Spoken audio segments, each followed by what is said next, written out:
जय हिंद। अभी हम देखने वाले हैं बिहार बोर्ड क्लास 8 ज्योग्राफी का पहला चैप्टर का जितना भी वस्तुनिष्ठ प्रश्न है वो सारे प्रश्नों को इस वीडियो में हम देखने वाले हैं। पहला प्रश्न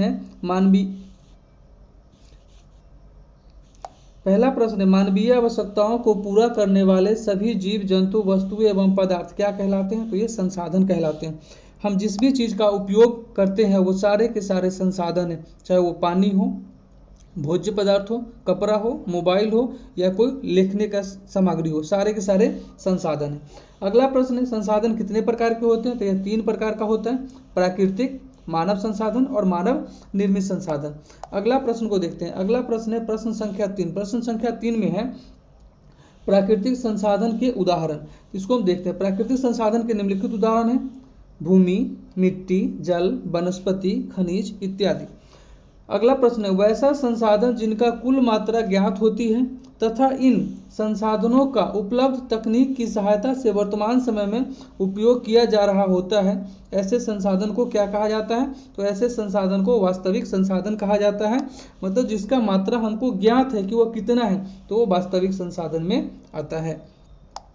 अगला प्रश्न को देखते हैं। अगला प्रश्न है प्रश्न संख्या 5। प्रश्न संख्या 5 में है वास्तविक संसाधन का उदाहरण। वास्तविक संसाधन के निम्नलिखित उदाहरण हैं पश्चिम एशिया का पेट्रोलियम, ऑस्ट्रेलिया का सोना, झारखंड का अभ्रक, मध्य प्रदेश का मैग्नीज, राजस्थान का तांबा। ये सारे के सारे वास्तविक संसाधन के उदाहरण हैं। अगला प्रश्न है वैसा संसाधन जिनका कुल मात्रा ज्ञात नहीं होता है तथा वर्तमान समय में इसका उपयोग भी नहीं किया जा रहा होता है, ऐसे संसाधनों का उपयोग भविष्य में करने की संभावना होती है। यह कौन से संसाधन है? तो यह संभाव्य संसाधन का उदाहरण है।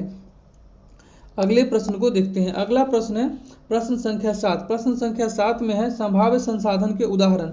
इसके निम्नलिखित उदाहरण है केरल में मिलने वाला थोरियम, लद्दाख में पाए जाने वाले यूरेनियम। ये सब के सब संभाव्य संसाधन के उदाहरण है। अगला प्रश्न वैसा संसाधन जिनका पुनः पूर्ति प्राकृतिक रूप से होती रहती है, यह कभी समाप्त नहीं होते, क्या कहलाते हैं? तो नवीकरणीय संसाधन कहलाते हैं, जैसे सूर्य की किरणें और पवन। अगले प्रश्न को देखते हैं। अगला प्रश्न है प्रश्न संख्या 9। प्रश्न संख्या 9 में है वैसा संसाधन जिनके भंडार सीमित है तथा एक बार उपयोग में आने के बाद उनके पुनः पूर्ति में हजारों लाखों वर्ष लग जाते हैं, क्या कहलाते हैं? ये अनवीकरणीय संसाधन कहलाते हैं। अनवीकरणीय संसाधन के उदाहरण। अनवीकरणीय संसाधन के निम्नलिखित उदाहरण हैं लोहा, कोयला, पेट्रोलियम, अभ्रक इत्यादि।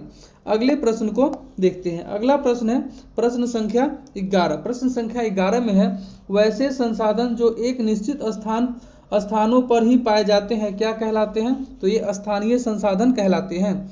अगला प्रश्न है स्वामित्व के आधार पर प्राकृतिक संसाधन को कितने भागों में बांटा गया है? तो स्वामित्व के आधार पर प्राकृतिक संसाधन को 3 भागों में बांटा गया है, निजी, राष्ट्रीय और अंतर्राष्ट्रीय।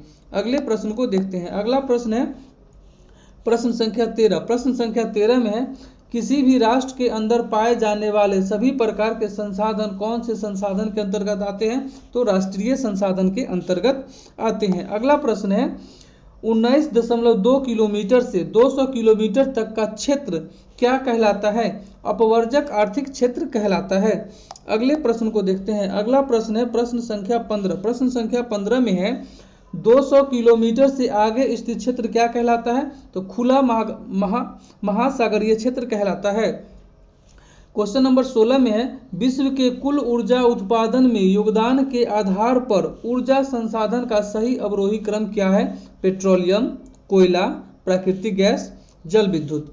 अगला प्रश्न है विश्व के कुल व्यापारिक ऊर्जा उत्पादन का सर्वाधिक भाग किस स्रोत से प्राप्त होता है? तो पेट्रोलियम से प्राप्त होता है। अगले प्रश्न को देखते हैं। अगला प्रश्न है प्रश्न संख्या 18। प्रश्न संख्या 18 में है पेट्रोलियम पदार्थ कहाँ से प्राप्त होता है? तलछटीय चट्टानों से पेट्रोलियम की प्राप्ति होती है। अगला प्रश्न है पेट्रोलियम के संचित भंडार की दृष्टि से देश का सही अवरोही क्रम क्या है? सऊदी अरब, इराक, कुवैत, ईरान। अगले प्रश्न को देखते हैं। अगला प्रश्न है कौन सा देश एक वर्ष में सर्वाधिक मात्रा में कच्चे तेल का उत्पादन करता है? तो सऊदी अरब के द्वारा किया जाता है, क्योंकि सबसे ज्यादा तेल इसी के पास संचित है। अगले प्रश्न को देखते हैं। अगला प्रश्न है प्रश्न संख्या 21। प्रश्न संख्या 21 में है बाकू किस लिए प्रसिद्ध है? तो खनिज तेल के लिए बाकू प्रसिद्ध है। मध्य पूर्व के खनिज तेलों में अग्रणी उत्पादक कौन सा है? तो सऊदी अरब है, जो कि मध्य पूर्व का एक देश है। ओपेक देशों में खनिज तेल का सबसे अधिक उत्पादन कौन करता है? तो सऊदी अरब करता है, जो कि इसके पास सबसे ज्यादा स्टॉक भी है। अगले प्रश्न को देखते हैं। अगला प्रश्न है प्रश्न संख्या 24। प्रश्न संख्या 24 में है, गैर तेल निर्यातक देशों में खनिज तेल उत्पादन में अग्रणीय देश कौन सा है? तो संयुक्त राज्य अमेरिका है, जो कि ये ओपेक का सदस्य नहीं है, फिर भी तेल का उत्पादन सबसे अधिक करता है ओपेक देशों के अलावा। विश्व में पेट्रोलियम का सबसे बड़ा आयातक कौन सा देश है? संयुक्त राज्य अमेरिका, ये सबसे ज्यादा तेल का आयात भी करता है। खनिज तेल का प्रथम कुआं 1859 ईस्वी में किस देश में खोदा गया था? संयुक्त राज्य अमेरिका में तेल का पहला कुआं खोदा गया था 1859 ईस्वी में।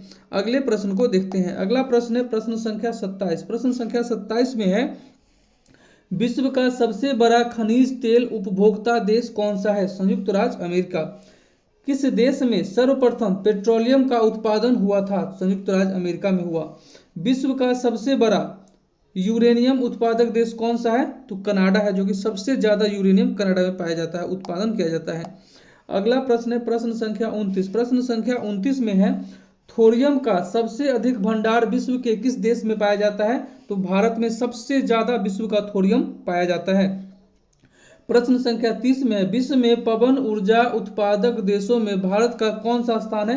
तो भारत 5वें नंबर पर है पवन ऊर्जा उत्पादन में। और नंबर 1 पे कौन है? तो इसको दे, विश्व में पवन ऊर्जा का सबसे बड़ा उत्पादक देश कौन है? संयुक्त राज्य अमेरिका पहले नंबर पे है, और 5वें नंबर पे अपना प्यारा हिंदुस्तान है। अगले प्रश्न को देखते हैं। अगला प्रश्न है प्रश्न संख्या 32। प्रश्न संख्या 32 कहता है कि पर्यावरण अनुकूल होने के कारण किसे श्वेत कोयला के नाम से जाना जाता है? तो जल विद्युत को श्वेत कोयला के नाम से जाना जाता है, पर्यावरण के अनुकूल होने के कारण। विश्व की सभी नदियों में किसकी संभावित जल विद्युत क्षमता अधिकतम है? तो कांगो नदी की जल विद्युत क्षमता सबसे अधिकतम है विश्व में। अगला प्रश्न है, विद्युत उत्पादन के लिए भूतापीय ऊर्जा का प्रयोग सबसे पहले किस देश में किया गया? तो इटली में किया गया था। अगले प्रश्न को देखते हैं। अगला प्रश्न है प्रश्न संख्या 35। प्रश्न संख्या 35 में है, किस देश में जल विद्युत ही विद्युत ऊर्जा का एकमात्र स्रोत है? तो स्विट्जरलैंड, वहां पे केवल विद्युत ऊर्जा का जो स्रोत है जल विद्युत ही है। अगला प्रश्न है, विश्व में सबसे पहले औद्योगिक क्रांति कहाँ हुई थी? तो इंग्लैंड में हुई थी। अगला प्रश्न, एशिया का सबसे बड़ा लौह इस्पात उत्पादक देश कौन सा है? तो जापान है। एशिया महादेश का सबसे बड़ा लौह उत्पादक देश अगर कोई है तो कौन है? जापान है। अगले प्रश्न को देखते हैं। अगला प्रश्न है प्रश्न संख्या 38। प्रश्न संख्या 38 में है, संसार में तांबा का अग्रणी उत्पादक देश कौन सा है? तो अमेरिका। अमेरिका में संसार का सबसे ज्यादा तांबा का उत्पादन किया जाता है। अगला प्रश्न है, विश्व का सर्वाधिक स्वर्ण उत्पादक देश कौन सा? सबसे अधिक अगर सोना का उत्पादन किया जाता है तो चीन में किया जाता है, और तांबा का किया जाता है तो अमेरिका में किया जाता है। दूध उत्पादन में किस देश का प्रथम स्थान है वर्ल्ड में? तो भारत में सबसे ज्यादा अगर दूध का उत्पादन किया जाता है तो भारत में किया जाता है। ये थे 40 महत्वपूर्ण एक्सरसाइज 1, जो कि बिहार बोर्ड का ज्योग्राफी का पहला चैप्टर, उसका 40 महत्वपूर्ण क्वेश्चन थे। आज के लिए इतना ही। जय हिंद।